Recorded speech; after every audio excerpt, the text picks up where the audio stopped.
سلام ومرحبا بتلاميذ ديال دوزيام باك اس في تي. اليوم عندنا واحد الدرس اللي مهم بزاف في البروغرام ديالكم. غادي نهضروا على لي ديشي نوكليير، النفايات النوويه، وغادي نشوفوا كيفاش كنقيسوا لا كاليتي دو لو في الطبيعه. الهدف ديالنا سهل، تفهموا كل شيء مزيان وتكون مراجعه خفيفه ظريفه وفهاله. يلا مستعدين؟ نبداو على بركه الله. إذن شنو هو البرنامج ديالنا اليوم؟ تبعوا معايا. أول حاجة غادي نغوصوا في العالم ديال لي ديشي نوكليير، غادي نفهموا شنو هما، علاش كيشكلوا تحدي كبير، والأهم كيفاش كنتعاملوا معاهم.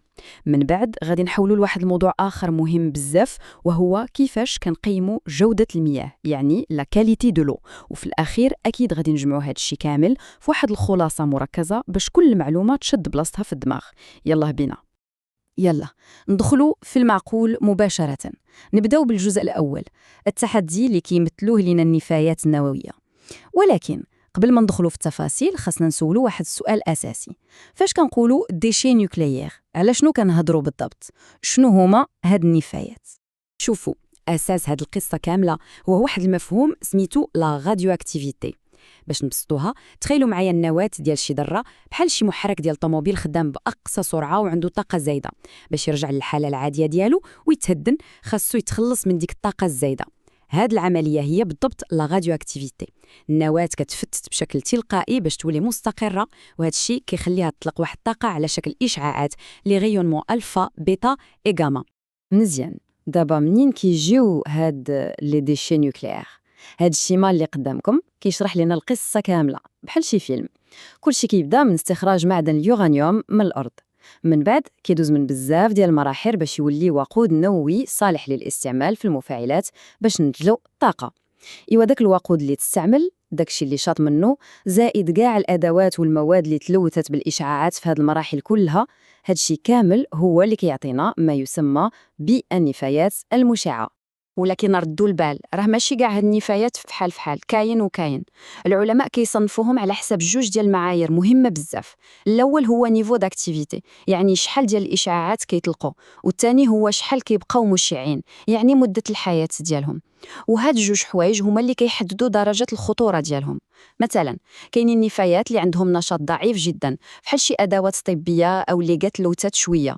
ولكن في الجهة الأخرى كاينة النفايات اللي عندها نشاط عالي بزاف، اللي هي هوت اكتيفيتي، وهذه خطيرة لأبعد الحدود وكتبقى خطيرة لآلاف السنين.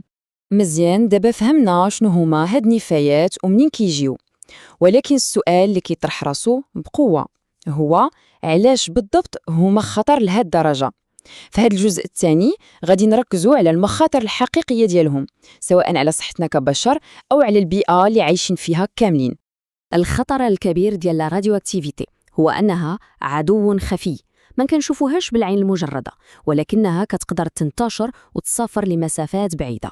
تخيلوا معايا، الغبار المشع كيهز الريح، كينزل مع المطر وكيدخل للتربة والمياه الجوفية، ومن ثم كيبدا الرحلة ديالو في الطبيعة. كيفاش؟ بكل بساطة، كيدخل للسلسلة الغذائية. النبتة كتمتص هاد المواد من التراب، كيجي حيوان عاشب كياكل ديك النبتة، ومن بعد يقدر يجي حيوان لاحم وياكله، وهكذا حتى تقدر هاد المواد توصل للأسف للتبصيل ديالنا. وهاد الشيء كامل، هاد الانتشار في الطبيعة، كيخلينا نطرح واحد السؤال مباشر ومقلق: شنو هي العواقب الحقيقية ديال هاد التلوث على صحة الإنسان؟ شنو كيوقع لنا بالضبط؟ المشكل الخطير هو أن هذه الإشعاعات كتخدم بحال شي قذائف مجهرية صغيرة بزاف ولكن مدمرة. هذه القذائف كتقدر تضرب وتخرب الحاجة الأساسية في جسمنا، لاديين اللي هو الشفرة الوراثية ديال الخلايا ديالنا. وملي كيتضرب لاديين، العواقب تقدر تكون وخيمة بزاف. كنهضروا على خطر كبير للإصابة بالسرطان بحال سرطان الغدة الدرقية، كنهضروا على طفرات جينية اللي تقدر تسبب تشوهات، وأيضا ضعف كبير في جهاز المناعة ومشاكل في الخصوبة. وهاد الهضرة للأسف ماشي غير نظريات على الورق. شوفوا معايا هاد المبيان، هذا دليل حقيقي ومأساوي كيورينا كيفاش عدد حالات سرطان الغدة الدرقية عند الأطفال طلع بشكل صاروخي في مناطق بحال بيلاروسيا أوكرانيا مباشرة من بعد كارثة تشيرنوبيل في 1986. السبب اليود المشع اللي طلق في الهواء، الأطفال استنشقوه ولصق لهم في الغدة الدرقية ديالهم وسبب هاد المأساة. هذا مثال تاريخي كيورينا بعيننا التأثير المدمر ديال كارثة نووية وحدة. أوكي، من بعد ما شفنا هاد الخطر كامل، طبيعي أننا نسولو شنو هو الحل، كيفاش كنتعاملوا مع هاد النفايات الخطيرة. دابا غادي ننتقلوا من تشخيص المشكل للبحث عن الحلول، كيفاش يمكن لنا نديروا إدارة آمنة لهاد النفايات باش نحميو راسنا ونحميو البيئة للأجيال الجاية. الاستراتيجية الأساسية كتعتمد على مبدأ واحد: العزل التام. خصنا نعزلوا هاد النفايات على العالم ديالنا، وهذا الشيء كيدوز عبر 3 ديال المراحل الرئيسية. تبعوا معايا. أولاً عملية لا فيتريفيكاسيون أو التزجيج. هنا كنشدوا أخطر أنواع النفايات وكنخلطوها مع الزاج وهو دايب، والنتيجة هي قالب ديال الزاج صلب كيحبس المواد المشعة لداخل، بحال شي حشرات حبسات في العنبر. ثانياً، هاد القوالب ديال الزاج كنديروهم وسط حاويات خاصة مصنوعة من الفولاذ اللي قاصح بزاف وما كيصديش. وفي المرحلة الأخيرة هاد الشاويات المؤمنة كتمشي للوجهة النهائية ديالها، التخزين في أعماق الأرض. وهذا هو الشكل ديال الحل النهائي كيف ما كتشوفوا. تخيلوه بحال شي خزنة، شي كوفر فور جيولوجي عملاق ومحصن.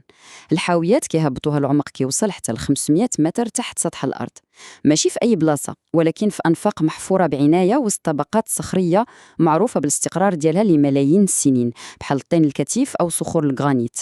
والهدف من هادشي كامل واضح وبسيط: نعزلوا هاد النفايات بشكل تام على المحيط ديالنا ونخليوها تما لآلاف السنين، اللي هي المدة اللازمة باش النشاط الإشعاعي ديالها ينقص ويرجع لمستويات آمنة بشكل طبيعي. مزيان، دابا غادي نخليو العالم ديال الطاقة النووية والنفايات ديالها وغادي ندوزو لواحد العنصر حيوي آخر في الطبيعة: الماء. السؤال اللي غادي نجاوبوا عليه دابا هو كيفاش ممكن نعرفوا واش واحد النهر أو واد بصحة جيدة ولا مريض، يعني ملوث. شنو هي المؤشرات اللي كنعتمدوا عليها؟ يلا نشوفوا. باش نقوموا بهذا التشخيص عندنا 2 ديال الطرق الرئيسية ونقدروا نشبهوها بالخدمة ديال الطبيب.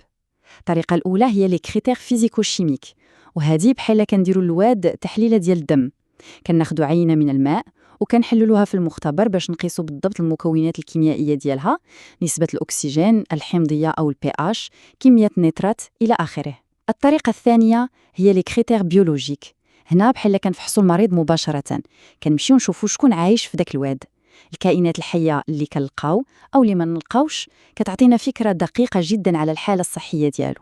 يلا نركزوا على المؤشرات الفيزيوكيميائية وناخذ واحد المثال مهم بزاف اللي هو لا DBO5.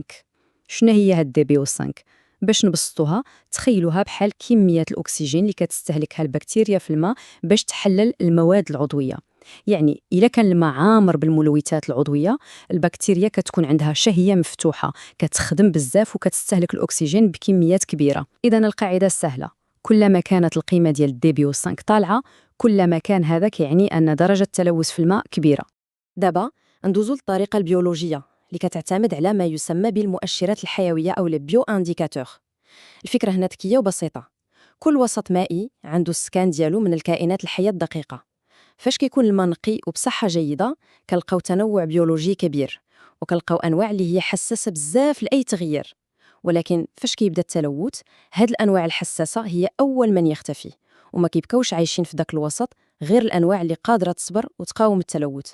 إذن بحال شي تحقيق بوليسي، من خلال تحديد هوية السكان ديال الواد كنقدروا نعرفوا بالضبط درجة جودة المياه. وهكذا كنكون وصلنا للنهاية ديال الرحلة ديالنا اليوم. دابا جا الوقت باش نوقفوا لحظة، نجمعوا أهم الأفكار اللي شفنا ونلخصوا النقط الأساسية اللي خاصها تبقى راسخة في الذاكرة ديالكم، خصوصاً للمراجعة. وفي الأخير غادي نخليكم مع واحد السؤال للتفكير. إذن خلاصة القول، شنو هي النقاط الأربعة الأساسية اللي خاصنا نشدوها؟ أولاً، النفايات النووية ماشي كلها بحال بحال، كتصنف حسب مستوى النشاط ديالها ومدة الحياة ديالها. ثانياً، هي كتشكل خطر حقيقي على صحتنا وعلى الأنظمة البيئية. ثالثاً، الحل المعتمد حالياً هو العزل التام عبر التخزين الجيولوجي العميق. ورابعاً وأخيراً، مراقبة جودة المياه كتضرب 2 طرق متكاملة: التحاليل الفيزيوكيميائية والمؤشرات البيولوجية. وفي الآخر، هاد الدرس كيخلينا قدام واحد السؤال كبير وجوهري. العلم كيعطينا الأدوات باش ننتجو طاقة هائلة، وفي نفس الوقت كيعطينا الأدوات باش نراقبوا التأثير ديال هاد الطاقة على البيئة. السؤال هو: كيفاش ممكن نلقاو التوازن المثالي بين التقدم التكنولوجي والحاجة للطاقة وبين المسؤولية ديالنا في الحفاظ على كوكب سليم وآمن؟ هذا ماشي غير سؤال الامتحان، ولكن تحدي كبير للجيل ديالنا والأجيال الجاية.